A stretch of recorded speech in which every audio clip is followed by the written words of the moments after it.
امید ہے کہ تمام ناظرین کی طبیعت بخیر و عافیت ہوگی۔ عزیز دوستو، پیارے بھائیو، آج میں آپ حضرات کے سامنے نماز استخارہ کے طریقہ پیش کرنا چاہتا ہوں، کیونکہ بہت سارے لوگ نماز استخارہ نہیں جانتے ہیں اور پھر وہ حافظوں سے، مولویوں سے پوچھتے ہیں۔ تو آج میں چاہتا ہوں کہ آپ حضرات کے سامنے استخارہ کی نماز کا طریقہ بتاؤں کہ استخارہ کا معنی کیا ہے اور استخارہ کا طریقہ کیا ہے اور نماز کس طریقے سے۔ استخارہ کا معنی ہے طلب خیر، یعنی کسی کام کے کرنے اور نہ کرنے میں اللہ تبارک و تعالیٰ سے مشورہ چاہنا۔ استخارہ کا معنی یہ ہے کہ کسی کام کے کرنے اور نہ کرنے میں اللہ تبارک و تعالیٰ کی طرف سے اشارہ چاہنا، اس کو کہتا ہے استخارہ۔ عزیز دوستو، پیارے بھائیو، استخارہ کا دو طریقہ ہے۔ ایک طریقہ آپ حضرات کے سامنے پیش کرتا ہوں کہ سونے سے پہلے آپ کو وضو کر لینا ہے۔ وضو کرنے کے بعد قبلے کی طرف یعنی پچھم طرف آپ کو دو زانوں بیٹھ جانا ہے۔ بیٹھ جانے کے بعد آپ کو درود ابراہیم، یعنی جو درود ہم نماز میں پڑھتے ہیں وہ درود ہے، یاد ہے تو وہ پڑھ لو، یا کوئی چھوٹی درود یاد ہے تو وہ چھوٹا درود پڑھ لو۔ اس کے بعد آپ کو 11 مرتبہ درود شریف پڑھنے کے بعد 41 بار آپ کو پڑھنا ہے یا علیم علمنی، یا خبیر اخبرنی، اور یا بصیر ابصرنی۔ یہ دعائیں، یہ تسبیح آپ کو 41 بار پڑھنی ہے۔ پھر اس کے بعد 11 مرتبہ اور درود شریف پڑھنی ہے، چاہے وہ درود ابراہیم ہو یا کوئی اور درود ہو۔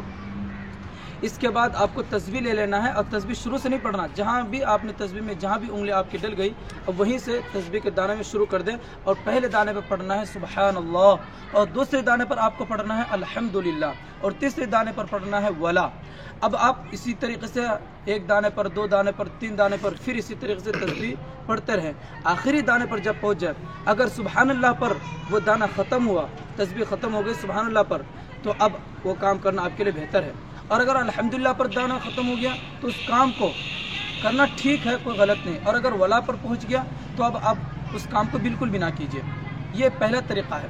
لیکن دوسرا طریقہ بزرگوں سے ثابت ہے کہ وہ نماز سونے سے پہلے 2 رکعت صلاۃ استخارہ کی نماز پڑھتے تھے، اور پہلی ہی رکعت میں سورہ فاتحہ کے اندر اہدنا الصراط المستقیم پر پہنچ کر کے بار بار اسی آیت کو دہرایا کرتے تھے، یہاں تک کہ گردن دائیں طرف پھر جائے یا بائیں طرف پھر جائے۔ اگر گردن دائیں طرف پھر جائے تو سمجھ لیں اس کام کو کرنا بڑھیا ہے اور بہتر ہے اور بہت اچھا ہے، اور اگر پڑھتے پڑھتے گردن بائیں طرف پھر جائے تو اب اس کام کو کرنا ٹھیک نہیں ہے، اور پھر سورت پوری کر دے۔ سورت پوری کرنا، پہلی رکعت پوری ہو جائے، پھر دوسری رکعت حسب معمول جس طرح ہم نماز پڑھتے ہیں اس طریقے سے نماز پوری کر لے۔ یہ 2 طریقہ آپ حضرات کے سامنے میں نے پیش کی ہے۔ عزیز دوستو، امید ہے کہ آپ حضرات کو استخارہ کی نماز اور استخارہ کا طریقہ آپ حضرات کے سامنے پیش کیا ہے اور آپ کو سمجھ میں آ گئی ہوگی۔ عزیز دوست، آخر میں ایک درخواست ہے آپ سے کہ اگر اس چینل پر پہلی بار آئے ہیں تو ضرور اس چینل کو سبسکرائب سے کریں، تاکہ قیمتی نصیحت اور چھوٹی چھوٹی حدیث کی روشنی میں نصیحت آپ تک پہنچ سکے۔ امید ہے کہ آپ میری بات کو نظر انداز نہیں کریں گے۔ اللہ تبارک و تعالیٰ کہنے سننے سے زیادہ عمل کی توفیق عطا فرمائے۔ السلام علیکم ورحمۃ اللہ وبرکاتہ۔